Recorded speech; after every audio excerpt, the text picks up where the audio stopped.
Having completed all 12 labors, Hercules became one of the greatest heroes in Greek mythology. His deeds earned him eternal fame and eventually immortality. Later, he was welcomed onto Mount Olympus as a god. Through these labors, Hercules not only redeemed himself, but also demonstrated the indomitable power of human resilience and the ability to transform suffering into strength. In Christian theology, humanity's spiritual journey is marked by sin, repentance, and redemption. Hercules' 12 labors reflect this path, showing a hero burdened by guilt who seeks forgiveness through immense trials. Hercules begins his journey as a flawed being, haunted by rage and the guilt for killing his family under Hera's influence. Similarly, in Christianity, humans struggle with the burden of sin. Hercules' labors serve as an act of repentance, echoing the Christian idea that redemption is possible through humility, perseverance, and good works. Cleaning the Aegean stables parallels the Christian act of cleansing sin and the soul. It reminds us that spiritual purification often involves confronting the dirtiest, most neglected parts of ourselves. Facing Cerberus in the underworld symbolizes facing death itself, a key Christian theme where through faith and grace, life is found even in the shadow of death. In Hercules' journey, we see the dual role of divine grace represented by the gods who assisted him and human effort. While divine aid is necessary, it is Hercules' willingness to act that leads to his redemption. His labors teach that while grace may be freely given, we must still take responsibility for our actions and seek transformation. My takeaway from the comparison of Hercules' story and Christianity is to embrace humility, seek forgiveness, and act with perseverance in the face of life's moral and spiritual challenges. In Buddhism, life is marked by suffering, and the path to enlightenment involves overcoming attachment and desires. Hercules' 12 labors can be viewed as symbolic trials along the path to liberation. Like the Noble Eightfold Path, each labor represents a practice in mindfulness, effort, and ethical action. Capturing the Nemean lion, a seemingly invincible beast, symbolizes confronting the ego, recognizing that clinging to an inflated sense of self leads to suffering.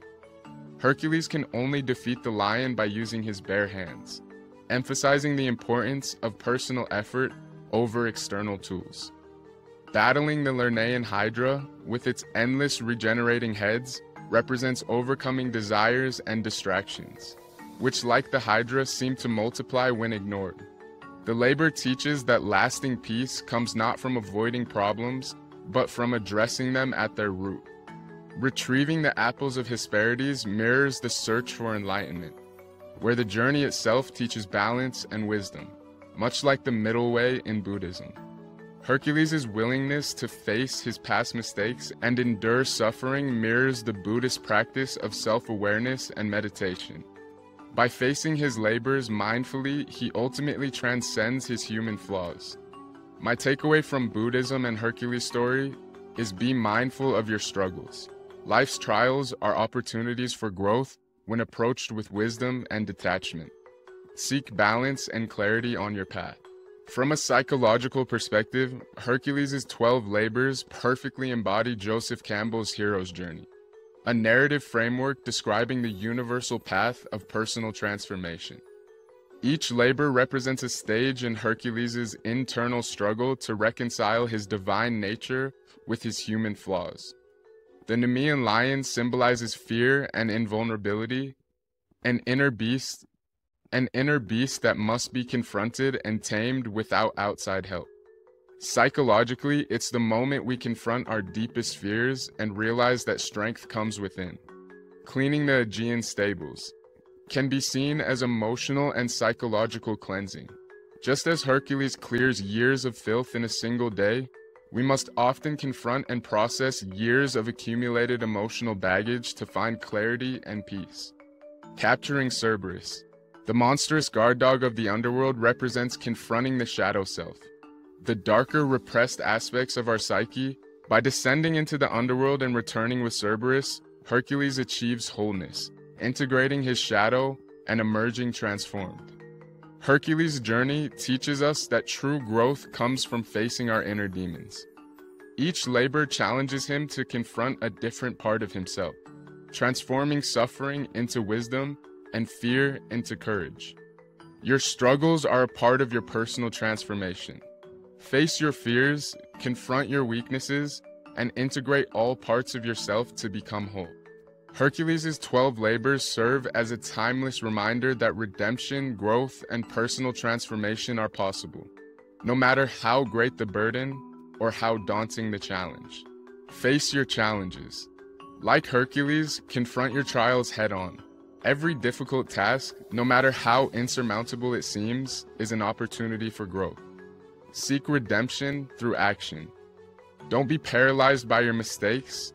Take proactive steps towards improvement and healing. Redemption is not achieved by words alone, but by courageous deeds. Transform suffering into strength. Use adversity as a catalyst for personal growth.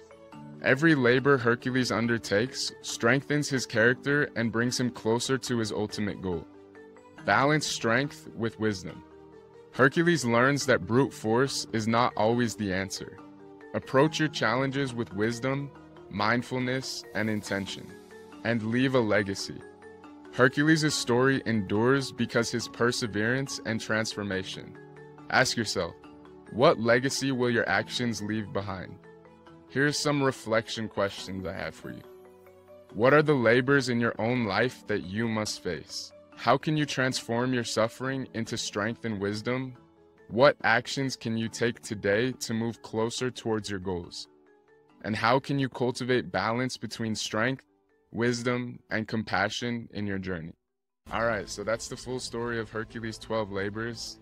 I really appreciate you guys sticking it out with me and listening to that. I gave you my correlations from Christianity, Buddhism, and psychology so that I could kind of tie it together.